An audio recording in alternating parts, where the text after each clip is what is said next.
Mga idol, mag-harvest tayo ng puso ng saging. Pupunta tayo sa likod bahay mga idol para kunin at sungkitin natin yung puso ng saging mga idol.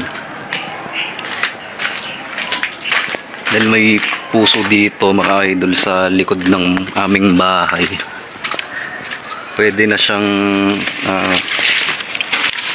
pitasin o harvestin.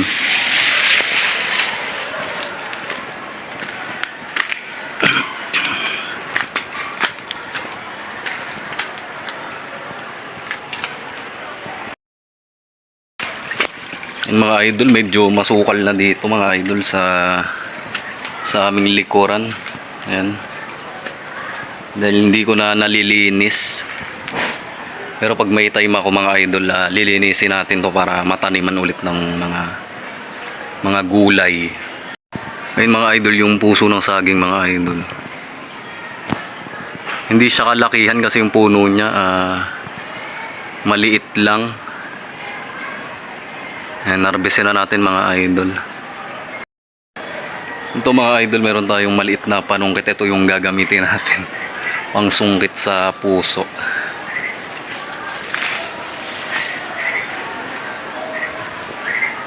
Idol, medyo makulimlim, parang uulan. Parang nagbabadyang umulan mga idol. Kaya naman bago pa tayo abutan ng ulan, makuha natin itong puso ng saging mga idol. Idol, yung puso maliit lang kasi yung puno niya, kaya yung mga saging niya ano lang din, kaunti lang yung bunga niya, ilang piling lang. 1, 2, 3, 4, 5, 6, 7, pitong piling mga idol yung bunga nitong ating saging. Sungkitin na natin yung puso.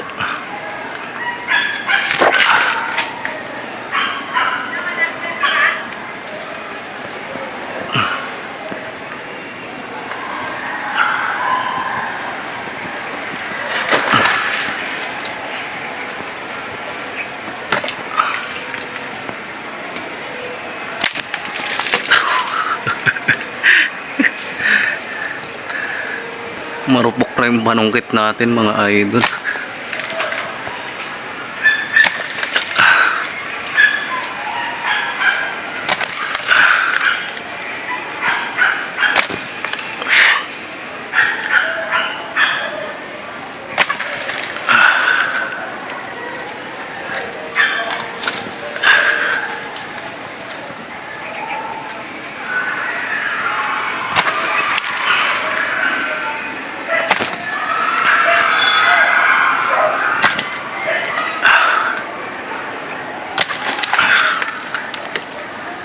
Parang ayaw magpakuha ng puso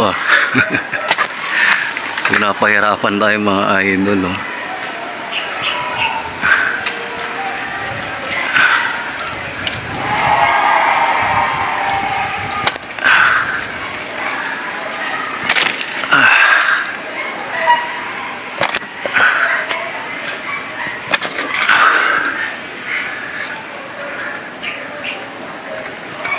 Yun na mga idol.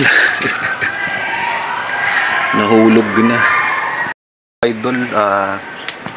Kunin natin sa baba kasi nahulog dun sa baba yung puso.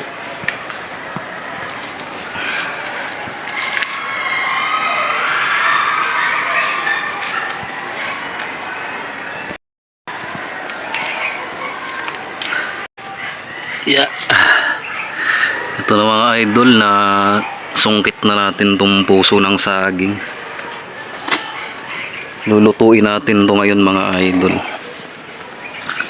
Ayan. Malaki-laki rin naman siya, kahit maliit yung puno niya. Pero itong puso kahit papaano, yun, saktong-sakto lang.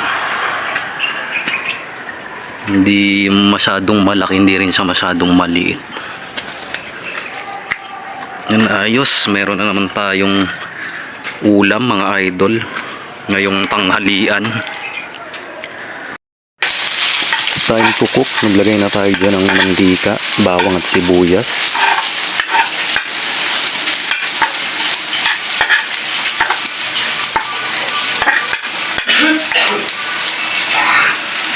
Ngayon naman mga idol, ilagay na natin itong mega sardines, ang ating sardina.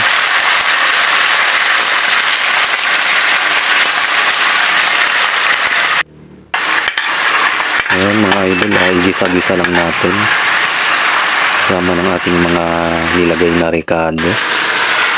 Next naman mga idol, ilagay na rin natin itong puso ng saging. Itong ginagap natin yung puso ng saging at pinarabis natin kanina mga idol. Ayan, halu-haluin lang din natin.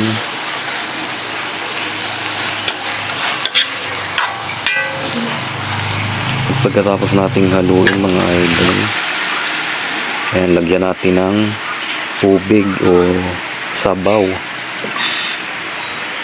Yan, sakto lang mga idol, sakto lang yung inilagay natin tubig. Yan, takpan na natin. Charan, yan, kumukulo na mga idol.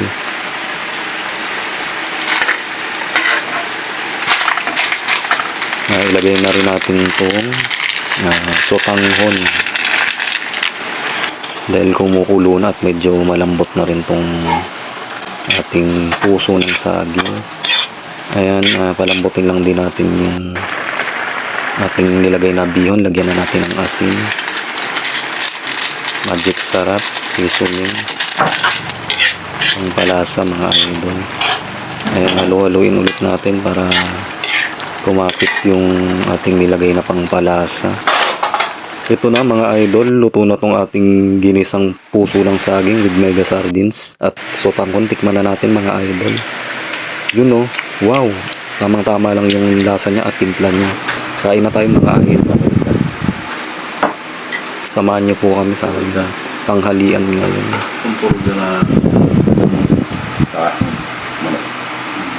Sarap-sarap po nitong ginisang puso ng saging. May sahog na sardinas at sotanghon.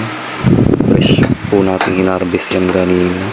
Mga idol, naglagay lang kami ng sili dahil mahilig tayo sa sili. Kain tayo mga idol. Puso. Ginisang puso. May sotanghon tsaka sardinas.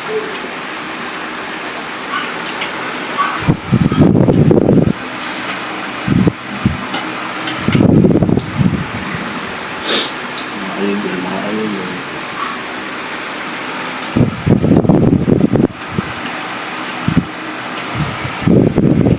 Tama lang pala yung lasa.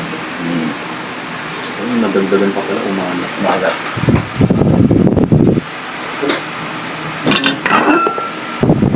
Yung sabaw lang kasi na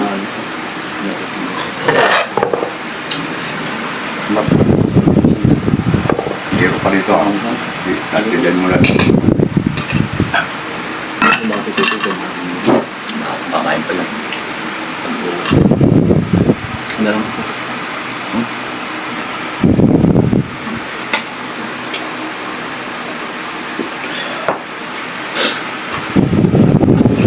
Matandok ko.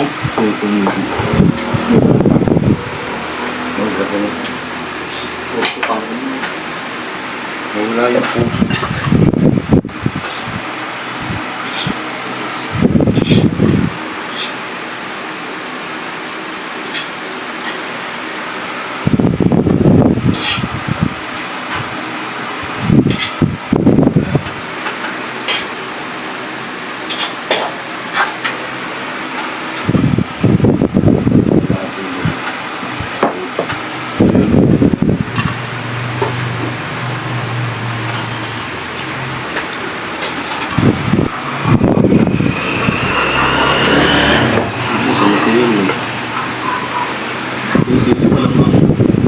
Hindi yung siling green kagabi. Lagyan namin sa sausaw. Ang dami oh. Ang dami dyan. Ayan. Pinagkukuha ko ng ako. Ito. dami.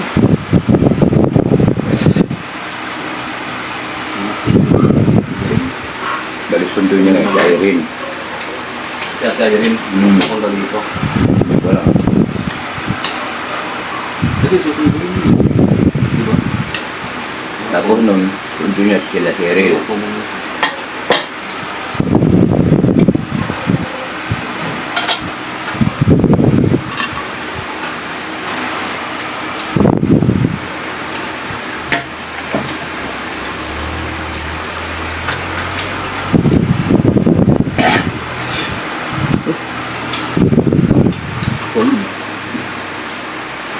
Ayun po mga idol, isa na naman pong simple at masarap na ulam ang ating niluto ngayong tanghalian.